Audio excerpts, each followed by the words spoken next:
గారికి మహిళలకు ప్రెస్ సోదరులకు మరియు పిలువగానే వచ్చినటువంటి నా కాంగ్రెస్ పార్టీ కుటుంబ సభ్యులకు పేరు పేరున శిరస్సు వంచి నమస్కరిస్తున్నా.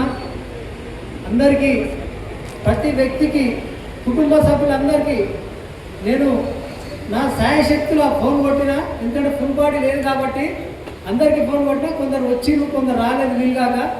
నెక్స్ట్ టైం ఏం మీటింగ్ పెట్టినా మళ్ళీ అందరినీ పిలుచుకొని పెద్ద ఎత్తున పార్టీని బలోపేతం చేయడానికి కృషి చేస్తానని తెలుపుతూ, మరియు ఈ కార్యక్రమం ముఖ్య ఉద్దేశం బిఎల్ఏ 33 బూతులు గట్కేసర్ డివిజన్ పరంగా 33 బూతులకు బూత్ లెవెల్ ఏజెంట్లని మన తాజా మాజీ అధ్యక్షుడు ముత్యాల యాదవ్ గారు మరియు ఇక్కడ ఉన్న వేదిక మీద ఉన్న సీనియర్లు అపాయింట్ చేసారు. వారు శ్రమ చేసి, కొంతమంది వీలైనా కాకుండా అందరూ శ్రమ చేసి మొత్తం మీద 30,257 ఓట్లకు గాను ఈరోజు 68%, 20,157 ఓట్లు ఈరోజు గట్కేసర్ డివిజన్ పరిధిలో ఓట్లు ఎన్రోల్ అయినాయి. అదేవిధంగా వాళ్ళకు ఆత్మీయ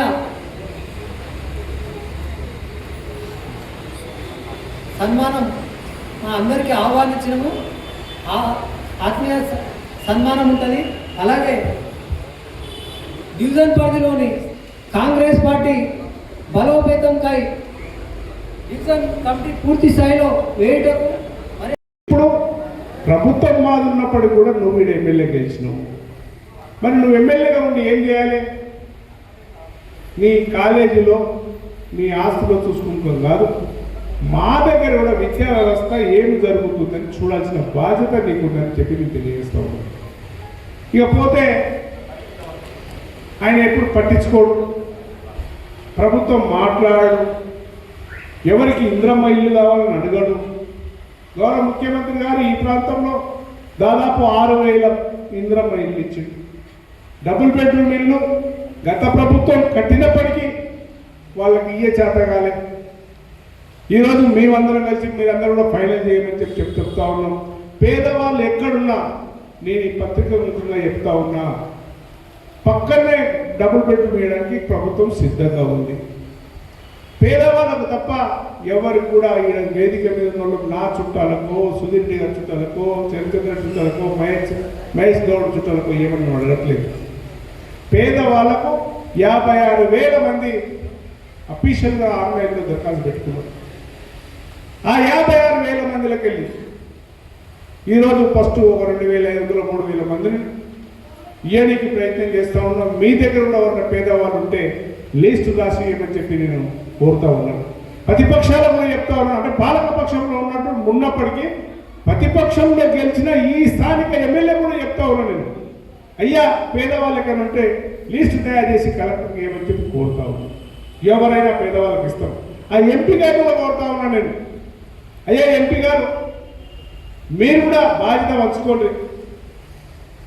మా ప్రభుత్వం పేదవాళ్ళకి ఇల్లు ఇస్తుంది, మీరు పేదవాళ్ళ కోసం మీ దగ్గరికి వచ్చిన అరువులు ఎవరైతున్నారో వాళ్ళ కోసం అర్జీ పెట్టుకోమని, ప్రభుత్వానికి పెట్టుకోమని చెప్పమని చెప్పి చెప్తా ఉన్నాను.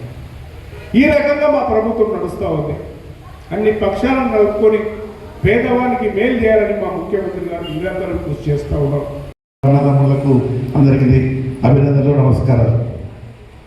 చాలా సంతోషం. పార్టీ అధికారంలో వచ్చిన తర్వాత గ్రాస్ రూట్ లెవెల్ ఉండేటటువంటి కార్యకర్తల యొక్క మనోభావాలకు అనుగుణంగా పార్టీని బలోపేతం చేసుకోవాలని ఆలోచన మేరకు ఈరోజు ఈ సమావేశం ఏర్పాటు చేసుకున్నాం.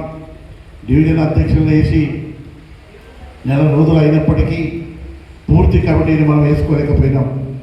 అందుకోసమే రాష్ట్ర పార్టీ ఇన్ఛార్జి మరి ఏఐసిసి నుంచి వచ్చినటువంటి మీనాక్షి నటరాజన్ గారు, గౌరవ ముఖ్యమంత్రి రేవంత్ రెడ్డి గారు, గౌరవ పిసిసి అధ్యక్షుడు మహేష్ గౌడ్ గారు, వీరు ముగ్గురు సమన్వయంతో తప్పకుండా పార్టీని బలోపేతం చేయాలి.